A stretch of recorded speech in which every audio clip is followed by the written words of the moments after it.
The big diesel surveyed the shed. "Not bad," he said. "I've seen worse. At least you're all clean." The engines gaped. "It's not your fault," he went on, "but you're all out of date. Your controller should scrap you and get engines like me. One full of oil, a touch on the starter, and I'm off, with no bother, no waiting. They have to fuss around you for hours before you're ready." At last the engines found their voices. An inspector had to come and stop the noise.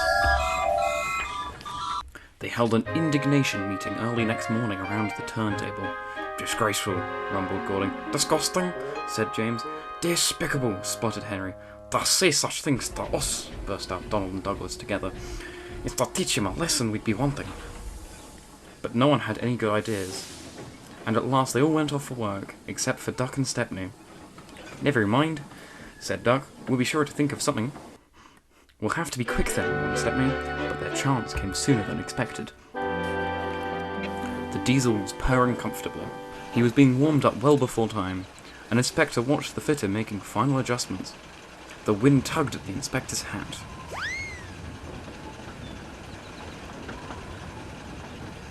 The fitter replaced the air intake cover.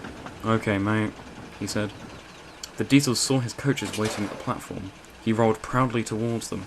"Look at me, Duck and Stepney," he purred. "Now I'll show you something." He advanced a few yards, then suddenly coughed, faltered, choked, and stopped.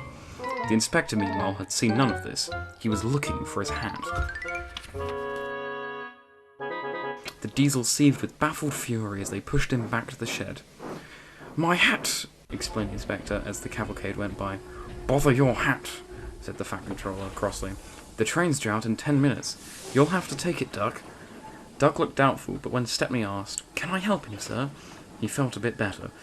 The Fat Controller was pleased too, and hurried away almost cheerfully to make the arrangements. The engines and their crews made careful plans.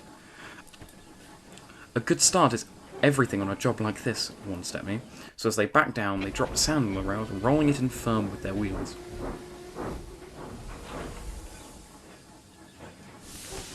Both controllers were there to see them off. "Gordon shall take over from halfway," said the Fat Controller, "so get the train there. Never mind about being late. Good luck." "Don't worry, sirs," smiled Stepney. "We'll get there, and be early too." They stood waiting, sizzling with excitement, ready and eager to be off. At last the guard's flag waved. The engines dug their wheels into the sand and gave a mighty heave. Come on, puffed Duck, while Stepney barked excitedly in front.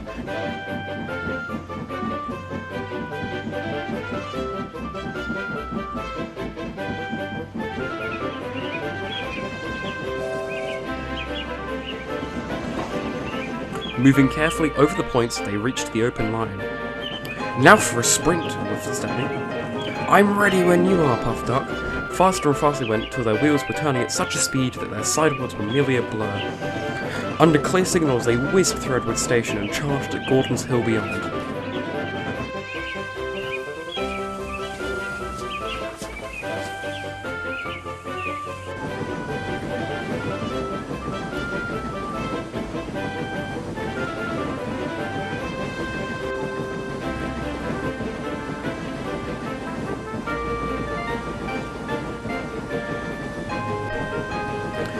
They felt the drag of their heavy train here. It was hard work.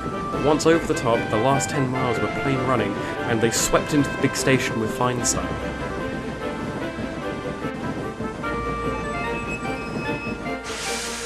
"Hello," said Gordon. "You're early. That's one of the headlamp for old Diesel. Have you heard the latest?" he chuckled. Diesel sucked the inspector's hat into his air pipe. That's why he broke down. James says he's sick as boiler sludge and sulking in the shed.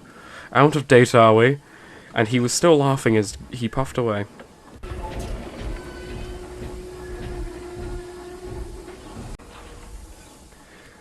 Everyone was sad next day when Stepney had to go. All the engines that could came to see him off, and the Fat Controller made a speech, and so did Stepney's controller. Donald and Douglas made everyone sing Auld Lang Syne, and then Stepney and his controller puffed away to a chorus of cheers and whistles. "Goodbye, Stepney! Do come again! Goodbye!" But what about old Diesel? He slipped away while no one was looking. He said goodbye to no one, but left two things behind. the nasty smell of bad manners, and a battered bowler hat.